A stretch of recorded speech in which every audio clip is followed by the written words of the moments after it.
네, 안녕하세요. 고려대학교 산업경영공학부 DSB 연구실 서승원입니다. 본 논문에 대해서 천천히 살펴보도록 하겠습니다. 우선 이제 Adversarial Defense에 대해서는 제가 지속적으로 세미나를 통해서 발표를 해왔었는데 Adversarial Detection이라는 거는 처음으로 말씀을 드리는 것 같아요. 그래서 이전에 말씀드렸던 디펜스 방식과 디텍션이 어떻게 다른 건지를 먼저 살펴보고 논문을 설명하도록 하겠습니다. 그래서 디텍션 같은 경우에는 말 그대로 탐지가 되겠고요. 작동 방식 같은 경우에는 어드버서리 이그젬플이 이렇게 들어왔을 때, 어드버서리 이그젬플이 인풋으로 들어왔을 때 어떤 뭐 클래시파이어가 될 테고요. 클래시파이어를 거쳐서 어드버서리 이그젬플은 버려지게 되고요. 그러니까 결국 우리가 본 모델에 들어가지 않게 되고 인풋으로 사용이 되지 않게 되고 이 디텍터를 거쳤을 때 노멀 이그젬플 같은 경우에는 그대로 잘 통과를 해서 클래시파이어에 들어가서 분류가 된다라고 봐주시면 될 것 같아요. 그래서 저희가 원래 이제 디펜스 모델들을 설계를 하고 실험을 하게 되면 그 노멀 example, 그러니까 클린 데이터에 대한 성능 저하가 이제 하나 이슈가 되는데 그러한 성능 저하 없이 이제 디텍션을 수행을 하면 그 어드버스 example을 잘 대처할 수 있다라는 게 하나의 장점이 되겠고요. 그리고 이제 그 뒤에서도 말씀을 드릴 텐데, 로버스트 모델을 통해서 어드버스 example을 디펜스를 하는 것보다 디텍션 성능 자체가 높기 때문에 뭐 조금 더 장점이 있을 수 있다 정도로 봐주시면 될 것 같습니다. 그래서 이제 다시 한번 왜 필요한지에 대해서 조금 더 구체적으로 살펴보시면 앞서 말씀드렸던 이제 그 모델을 통해서 어드버설 디펜스를 진행을 하는 게 여기는 1번입니다. 그래서 로버스트한 모델을 만드는 게 목적이 되고요. 뭐 물론 연구가 굉장히 활발하게 진행이 되고 있고 이 연구 방향의 목적 같은 경우에는 어드버스 example 인풋으로 받아서 클래시파이어, 그러니까 여기 있는 로버스트 모델에 그대로 넣습니다. 인풋으로 그대로 사용을 해서 이제 이 해당 모델이 어드버스 example을 정분류하도록 설계를 하는 게 이제 첫 번째 방법이 되겠고요.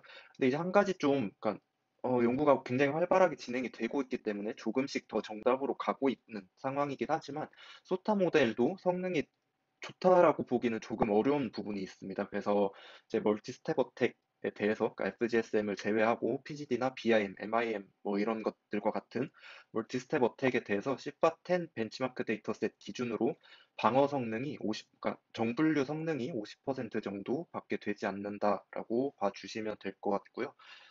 반면에 어드버설 디텍션 같은 경우에는 저희가 리얼월드에서 이제 이러한 어드버설 example, 어드버설 어택이 주목을 받고 있는 거는 역시나 보안 이슈라고 볼 수 있을 것 같습니다. 그래서 뭐 자율주행이나 안면인식과 같은 분야에서 어드버설 example은 이제 사람 눈에는 이렇게 좀 포착이 되지 않기 때문에 굉장히 큰 이슈가 되는데 실질적으로 50%의 방어 성능을 저희가 믿고 실생활에서 이제 이 방어 모델을 사용을 하기에는 좀 힘들겠죠. 아무래도 이러한 한계점이 있기 때문에 어드버설 디텍션 연구 분야 또한 지속적으로 연구가 활발하게 진행이 되고 있습니다. 그래서 이제 앞서서 뭐 멀티스텝이라는 말씀을 한번 드렸었는데 일단 어드버설 example에 대해서 여전히 이제 좀 생소한 개념일 거기 때문에 간략하게만 말씀을 드리면 이제 우상단에 있는 그림을 좀 봐주시면 될 것 같고요.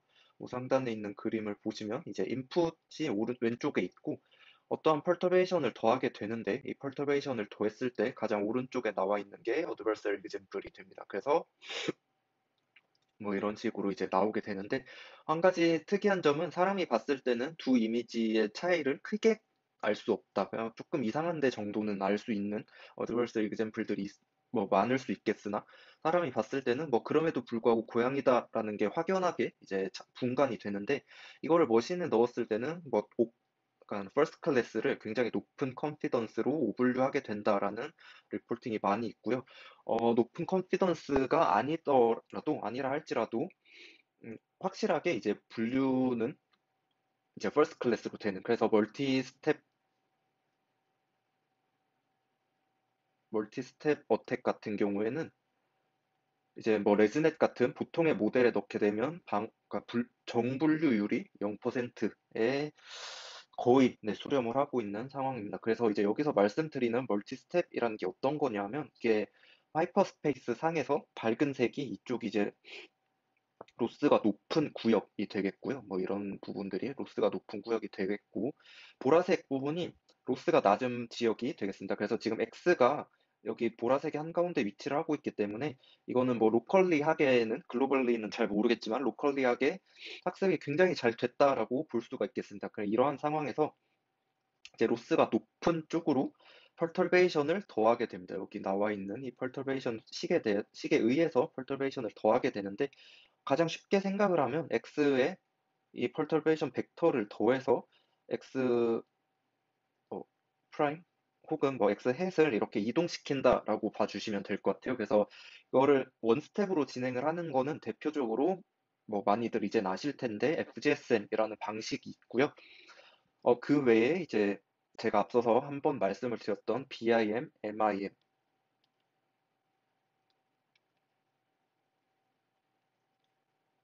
그리고 PGD 같은 경우에는 이게 멀티 스텝이 되겠는데 멀티 스텝 같은 경우에는 그 FGSM이 이렇게 한 번에 이제 그 perturbation을 구한 반면에 이거를 이터레이션만큼 나눠서 쪼개서 이렇게 한번 적은 양을 한번 갖다가 다음으로 여기 이제 다음에 여기서부터 시작을 해서 그 다음 여기서 최적의 방향으로 높은 로스를 향해서 이렇게 한번 더 가고 또다시 최적의 로스를 향해서 한번 더 이렇게 가서 FGSM과 같은 양을 움직였음에도 불구하고 그러니까 같은 놈의 펄터베이션을 더했음에도 불구하고 보다 이제 높은 그 로스의 지역으로 잘 갈 수 있게끔 어, 그러니까 공격이 더 강하게 들어가게끔 해주는 방법이다라고 봐주시면 될 것 같습니다. 그래서 뭐 이렇게 좀 방어하기 더 어려운 것들이 멀티 스텝이고 FGSM을 제외한 모든 어택 방법은 멀티 스텝이다라고 이해를 해주셔도 이 분야를 대충 살펴보시기에는 크게 무리가 없을 것 같습니다.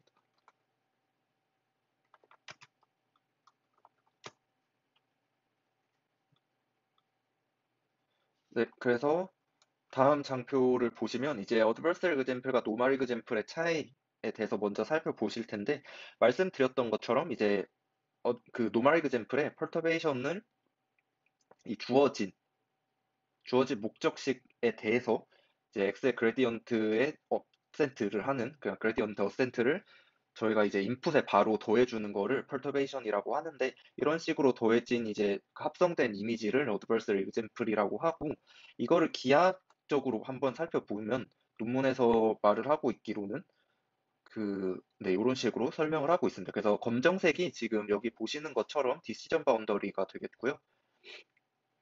여기 있는 점선 부분이 좀 highly curved 지역이 되고 그 평평한 부분은 뭐 그냥 평평한 부분이 되겠습니다. 그런데 이제 adversarial example 같은 경우에는 앞에서 말씀드렸던 것처럼 이제 이런 뭐 어떤 하이퍼스페이스 상에서 그 example들이 perturbation의 벡터가 더해져서 그 방향의 그 놈만큼 이동을 한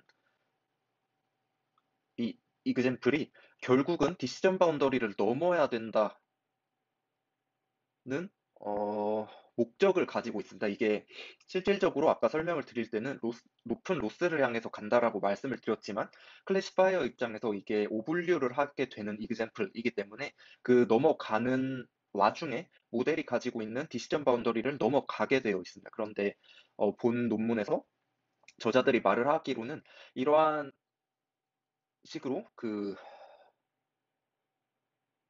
디시전 바운더리를 넘게 되는 이그젬플들은 보통의 경우에는 그 highly curved region에 위치를 하고 있다라고 말을 하고 있고요. 실질적으로 이 논문 1번에 이제 제가 레퍼를 달아놨는데 그 1번 논문을 보시면 요게 설명이 되어 있고요. 저희가 뭐 여러 가지 공부를 하거나 직관적으로 생각을 했을 때도 여기가 굉장히 고차원이기 때문에 저희가 생각하는 것만큼 이렇게 좀 플레인한 지역은 거의 없을 거고 일반적으로 굉장히 커브가 심한 디시전 바운더리를 가지고 있을 거기 때문에 대부분의 이그젬플들은 디시전 바운더리에 붙어 있다라고 봐주셔도 될 것 같습니다. 그래서 본 논문에서 지금 진행을 하고 있는 실험 결과가 매우 좋은데 그 이유가 뭐 여기서는 일부는 이렇게 플레인한 영역에 있고 일부는 이런 식으로 하일리 커브드 영역에 있다는 식으로 표현을 하고 있지만 실질적으로는 대부분의 이그젬플들이 이 리즌에 속한다라고 볼 수도 있지 않을까라고 해석을 할 수 있을 것 같습니다. 네, 그래서 글로 이제 조금 더 풀어서 설명을 드리면 노멀 이그젬플 같은 경우에는 앞에서 보여드렸던 것처럼 하이리 커브드 리전에서 어떤 그 디시전 바운더리가 변화하더라도 그 변동에 민감하지 않음에 불구하고 어드버설 example 같은 경우에는 거기가 플레인하게 변경돼 버리면 원래 내가 붙어있던 디시전 바운더리가 멀리 떨어지는 거기 때문에 이 변화에 굉장히 민감하다라고 주장을 하고 있고요. 그래서 어드버설 example은 변화에 민감한 반면에 그 노멀 example 같은 경우에는 그 변화에 민감하지 않기 때문에 민감도가 그 컨시스턴시 하지 않다라는 용어를 통해서 이 상황을 설명을 하고 있습니다. 그래서 이걸 어떻게 풀어낼 거냐면 이걸 풀어낸 아이디어 같은 경우에는 auxiliary 네트워크를 둬서 adversary example인지 아닌지를 탐지를 하고자 진행을 했고요. 여기서 이제 auxiliary 네트워크 같은 경우에는 dual classifier로 표현이 되는 이 부분인데 primary classifier 같은 경우에는 원래 이제 저희가 구불구불한 decision boundary를 가지고 있는 그 모델이 되겠고요. dual classifier 같은 경우에는 detection 모델이라고 하는데 뒤에 이제 괄호치고 적어 둔 것처럼 decision boundary가 변경된 그러한 classifier가 되겠습니다.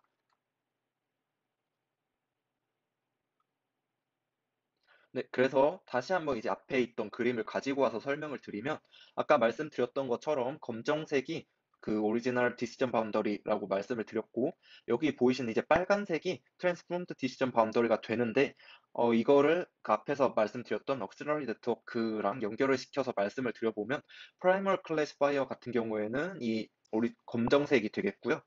듀얼 클래시파이어 같은 경우에는 빨간색이 되겠습니다. 그래서 이제 설명을 좀 여기 스페이스상에서 드리면 원래는 검정색으로 이렇게 구불구불하게 디시전 바운더리가 형성이 돼 있어서 이쪽에 있던 이 X들과 이쪽에 있던 이 동그라미들이 뭐 굉장히 작은 펄터베이션만 더해줘도 이렇게 디시전 바운더리를 넘어가서 어드버서리 이그젠플이 되는 문제가 있었는데 이거를 이 부분은 플레인한 영역은 기존과 매우 유사하도록 이제 강제를 하고 구불구불한 영역만 이렇게 일직선으로 펴주게 되면 이제 같은 크기의 입실론을 그러니까 같은 크기의 펄터베이션을 더해서 이런 식으로 위치를 이동을 시킨다 하더라도 이 부분들이 디시전 바운더리 내부에 있기 때문에 여전히 오리지널 클래스가 된다. 그러니까 퍼스트 클래스가 되지 않아서 이동을 했음에도 불구하고 어드버서리 example이 되지 않는다라는 개념이 되겠습니다. 그래서 매우 직관적이고 단순한 아이디어다라고 볼 수 있을 것 같고요. 그래서 앞에서 말씀드렸던 것처럼 이거를 진행을 하기 위해서는 이제 억실러리 네트워크를 그러니까 만들어야 되는데 여기에 이제 기준을 둬야 될 거는 역시나 하이리 커브드 리전 같은 경우에는 평평하게 펴줘야 되고 다르게 해줘야 되고 플레인한 영역 같은 경우에는 비슷하게 그 기존의 이제 프라이머 네트워크와 비슷하게 만들어 줘야 됩니다. 그래서 이 부분에 대해서 어떤 식으로 접근을 하냐면 노멀 이그젠플에 대해서는 가장 큰 차이를 최소화하도록 학습을 하고요. 그러니까 노멀 이그젠플이 들어갔을 때 그 중에 그러니까 그 듀얼 네트워크와 프라이머리 네트워크의 아웃풋이 차이가 가장 큰 거를 계속 지속적으로 줄여 나가서 노멀 이그젠플에 대해서는 두 개가 분류 성능이 같게끔 만들고 하이퍼스페이스도 유사하게끔 만들어주는 이렇게 이제 학습을 진행을 하고요. 어드버서리 이그젠플에 대해서는 충분히 차이가 나도록 그래서 아까 그 커브드 지역에서 보통의 경우에 이제 어드버서리 이그젠플들이 생성이 된다라고 말씀을 드렸는데 그 커브드 지역에서는 하이퍼스페이스가 또 달라지도록 이렇게 이제 강제를 해서 학습을 진행을 합니다. 그런데 이제 밑에 식으로 저희가 굉장히 간단하게 수식을 만들 수 있을 텐데 이런 식으로 이제 수식을 만들면 오버피팅이 되더라라고 말을 하고 있습니다. 그래서 뭐 밑에 식을 보시면 여기 x가 노멀 이그젠플이라서 노멀 이그젠플에 대해서 이제 가장 큰 값이 최소화되도록 학습을 하고 제약식을 줘서 이제 그 어드버서리 example에 대해서는 하이퍼 파라미터인 그 사이만큼은 최소한 차이가 났으면 좋겠다라고 이제 학습을 진행을 하면 이제 위에 나와 있던 이 두 라인을 커버하는 로스텀을 생성을 한 것 같은데 이런 식으로 모델을 직접적으로 학습을 하면 오버피팅이 너무 심해서 일반화 성능이 없더라라고 이제 말을 하고 있고요. 이거를 좀 완화하기 위해서 WAWT를 제안을 하게 됩니다. 이게 그래서 명확하게 이게 왜 된다라고 설명이 없어서 이제 저도 이렇게 주파수 도메인에 대해서는 크게 아는 게 없어서 아, 이게 실험적으로 되는구나 정도로 이해를 하고 넘어갔는데 이 부분에 대해서 논문이 이제 진행한 부분만 살펴보도록 하겠습니다. 그래서 플레임 같은 경우에는 weighted average wavelet transform이라고 해서 결국은 wavelet transform을 사용을 할 건데 weighted average를 사용을 했다 정도로 봐주실 수 있을 것 같고요.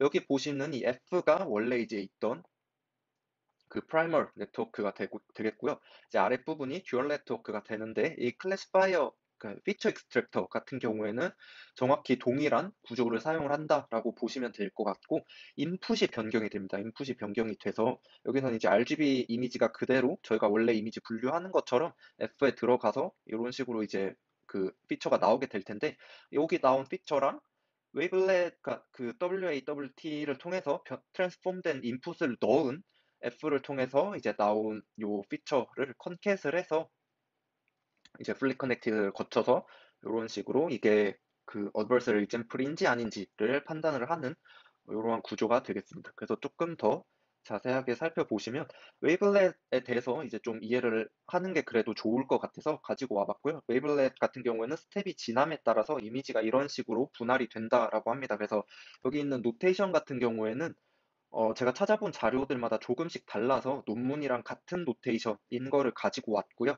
지금 보시면 스텝 2의 상황이다라고 봐주실 수 있을 것 같아요. 그래서 여기가 XLL, 여기가 XLH, 여기가 XHL, 뭐 이런 식으로 진행이 돼서 W라는 웨이트가 붙어서 웨이티드 에버리지라는 이름이 붙어 있다라고 볼 수 있을 것 같고요.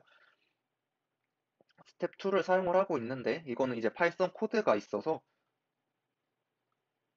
굉장히 쉽게 이제 한번 파일럿으로 진행을 해볼 수 있습니다. 그래서 여기서 보시면 앞에 있는 스텝 1이 생략이 되어 있고요. 이렇게, 이렇게 4등분이 되는 기준으로만 지금 이미지가 잘 보이진 않는데 이런 식으로 4등분이 되는 기준으로만 이제 코드상으로는 네, 구현이 되어 있습니다. 그래서 스텝 2, 그러니까 짝수 번째 스텝이 진행이 되고 있다. 앞에서 보셨을 때 짝수 번째 스텝이 진행이 되고 있다라고 봐주시면 될 것 같고요. 여기서 보이시는 것처럼 이렇게 RGB 이미지를 넣었을 때 첫 번째 지역인 XLL 같은 경우에는 약간 흑백 이미지 같은 그 이미지가 나옵니다. 그래서 이 부분이다라고 이제 이미지 상으로도 매칭이 되는 부분이겠고요. 두 번째 부분이 이제 이 부분이 되고 세 번째 부분이 이 부분이 되고 네, 마지막이 네 번째 부분이 되는데 이렇게 보여드렸을 때 여기 이제 두 번째, 세 번째, 네 번째의 차이를 크게 못 느끼실 것 같아서 위키피디아에 있는 이미지를 가지고 와서 한 번 더 보여드리면 지금 앞에서 보셨을 때 여기가 스텝 그러니까 바로 이 전장 기준으로 스텝 2가 돼서 실질적으로 논문에서 사용을 하고 있는 부분은 여기 좌상단에 요 윈도우라고 봐주시면 되겠고요. 그래서 여기가 이렇게 매칭이 되고 두 번째부터 각각 세 번째, 네 번째 이렇게 매핑이 되는 상황인데 여기 보시면 텍스처가 매우 다른 것을 보실 수가 있습니다. 그래서 여기서 이제 논문에서 어드버서리 example의 특성에 대해서 사실상 많이 언급을 하고 있지 않아서 저자들이 노리고 했다라고 볼 수는 없지만 다른 논문에서 최근에 이제 나온 논문에서는 이렇게 그 선과 점 같은 로우 레벨 피처가 어드버서리 example, 어드버서리얼 퍼터베이션에 매우 민감하지 않나라는 리포팅이 있는 논문이 있어요. 그래서 그 논문을 토대로 말씀을 드리면 뭐 이러한 다채로운 좀 로우 레벨 피처들이 변경되어 가는 과정들을 이제 인풋으로 넣어서 이걸 통해서 어드버서리 example인지 아닌지를 판단을 했더니 잘 되더라.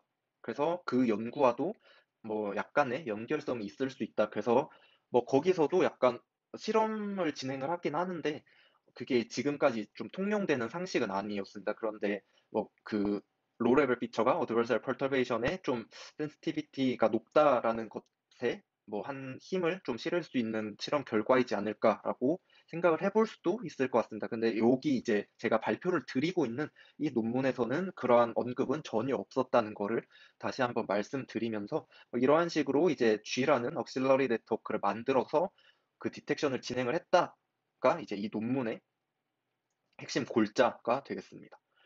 그래서 보시면 결국에는 이제 노멀 리그 젬플을 사용을 했고요. 그리고 어드버설 example을 사용을 했는데 노멀 example로 만든 노이즈 데이터도 같이 사용을 했다라고 이제 저자들이 말을 하고 있고요. 이거를 다 이제 이런 식으로 F랑 G에 넣어서 네, 이런 식의 이제 피처를 각각 뽑은 다음에 컨캣을 하고 이제 fully connected를 거치게 되는데 S라는 거는 이제 이러한 수식으로 이제 이루어져 있다라고 봐주시면 될 것 같습니다. 그래서 어, 그림상으로 이제 컨캣처럼 보여서 제가 지속적으로 여기 앞에서 컨캣이라고 표현을 드렸었는데 좀 논문의 이제 표현에 따르면 이제 그 이러한 수식에 의해서 이제 S를 구할 수 있다, 구하고 있다라고 말을 하고 있고요.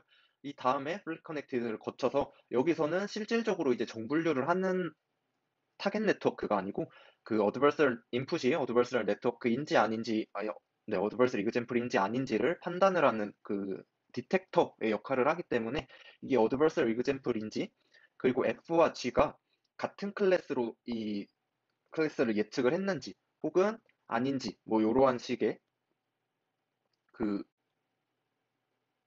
그 쓰리 클래스 클래시피케이션 태스크를 진행을 하고요. 저 실질적으로 인퍼런스를 할 때는 1번과 2번을 나누는 게 의미가 없기 때문에 이 부분은 뭉쳐서 그냥 노말이라고 이제 정의가 되고요. 0번 클래스로 갔을 때만 어드버스 example이라고 분류가 됩니다. 그래서 트레이닝단에서 이렇게 나눈 이유를 논문에서는 명확하게 설명을 하고 있지 않아서 뭐 이렇게 했더니 조금 더 잘 돼서 네, 이렇게 했지 않을까 정도로만 이해를 하고 넘어가면 될 것 같습니다.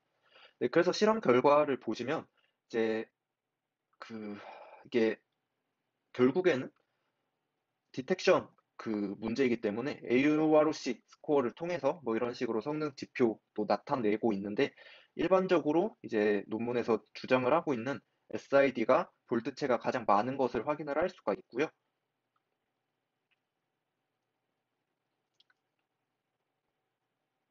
그리고 이제 그